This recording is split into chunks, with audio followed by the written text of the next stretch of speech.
आज हम पढ़ेंगे वॉल्व्स इन वेन के बारे में। और अगर वेन की बात की जाए तो हम देखते हैं कि वो वाली ब्लड वेसल्स जो कि ब्लड को वापस हार्ट तक लेके आती हैं, उन ब्लड वेसल्स को क्या कहा जाता है? उन ब्लड वेसल्स को कहा जाता है वेन।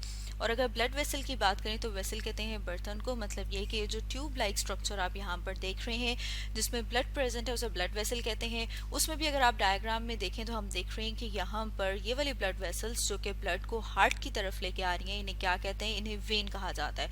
इसमें हम देखते हैं फर्दर कि वेन में अगर ब्लड की बात की जाए तो इसमें डीऑक्सीजनेटेड ब्लड होता है, सवाए उन वाली वेन्स के जो कि हार्ट की तरफ लेके आ रही हैं ब्लड लंग से। मतलब ये कि लंग से जो हार्ट की तरफ लेके आ रही हैं ब्लड, उन वाली वेन्स में ऑक्सीजनेटेड ब्लड है। उसके अलावा हम देखते हैं जितनी भी वेन्स जो हैं जो कि ब्लड को बॉडी से हार्ट की तरफ लेके आती हैं उनमें डीऑक्सीजनेटेड ब्लड है। तो हम देखेंगे कि उन वेन्स में क्या प्रेजेंट होते हैं? वॉल्व प्रेजेंट होते हैं। अगर हम फर्दर देखें तो हम देखते हैं कि वो वाली वेन्स जिनका डायमीटर जो है वो 2 सेंटीमीटर से ज़्यादा होता है, तो फिर उनमें फर्दर क्या प्रेजेंट है?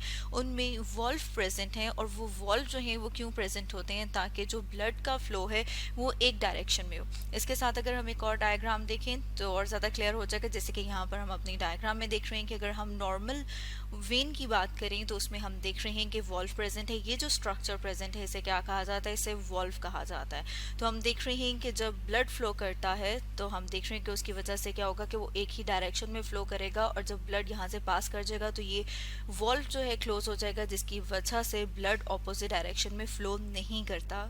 लेकिन अगर हम किसी ऐसे पर्सन की वेन को देखें जिसको वेरिकोस वेन्स कहा जाता है, जिसमें कि उसके जो वॉल्व हैं वो नॉर्मल हेल्थी नहीं है बल्कि क्या हो गए हुए, डैमेज हो गए हुए हैं, तो उसमें क्या होगा कि ब्लड के रिवर्स फ्लो होगा। जैसे कि यहाँ पर हम डायग्राम में देख रहे हैं कि ब्लड जो है वो दोनों डायरेक्शंस में फ्लो कर रहा है। इसके अलावा अगर हम इनकी लोकेशन की बात करें तो हम देखते हैं कि जो वॉल्व है वो स्पेशली कहाँ पर प्रेजेंट है? लोअर पार्ट में।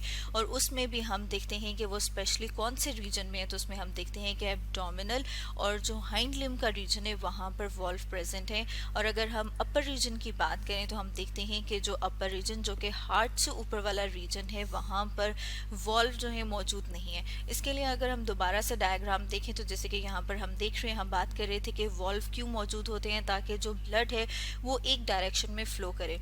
तो हम देख रहे हैं कि अगर लोअर रीजन को देखें तो यहाँ से ब्लड किस तरफ को फ्लो करता है? हार्ट की तरफ को। तो यहाँ पर अगर वॉल्व प्रेजेंट नहीं होगा तो उसका बैक फ्लो होने के चांसेस बहुत ज़्यादा हैं। लेकिन अगर हम अपर रीजन की बात करें जहाँ पर हम कह रहे हैं कि वॉल्व मौजूद नहीं है या फिर उनकी ज़रूरत नहीं है, तो वो क्यों? क्योंकि हम देख रहे हैं कि वहाँ पर जो ब्लड का फ्लो है वो ऑटोमेटिकली किस डायरेक्शन में होगा? हार्ट की तरफ। तो इसलिए हम कह रहे हैं कि जो अपर रीजन है, जो कौन सा वाला रीजन है, जो हार्ट से ऊपर वाला रीजन है, वहाँ पर वॉल्व जो है मौजूद नहीं होंगे या फिर उनकी ज़रूरत नहीं होगी। साथ में अगर हम ब्लड प्रेशर की बात करें कि वेन में जो ब्लड प्रेशर है वो कितना होता है, तो हम देखते हैं कि वेन्स में ब्लड प्रेशर कंपैरेटिवली लो होता है। वो लो किस तरह से होता है? क्योंकि हम देखते हैं कि यहाँ पर जो ब्लड फ्लो है वो किस तरह से हेल्प किया जाता है सेमिलुनर वॉल्व की मदद से। और सेमिलुनर वॉल्व जो है ये प्रेजेंट है, इसकी वजह से हम देखते हैं कि ब्लड फ्लो को मेंटेन किया जाता है, जिसकी वजह से क्या मेंटेन होता है? ब्लड प्रेशर मेंटेन होता है। तो स्टूडेंट्स, आज हमने क्या डिस्कस किया? आज हमने डिस्कस किया वॉल्व इन वेन के बारे में।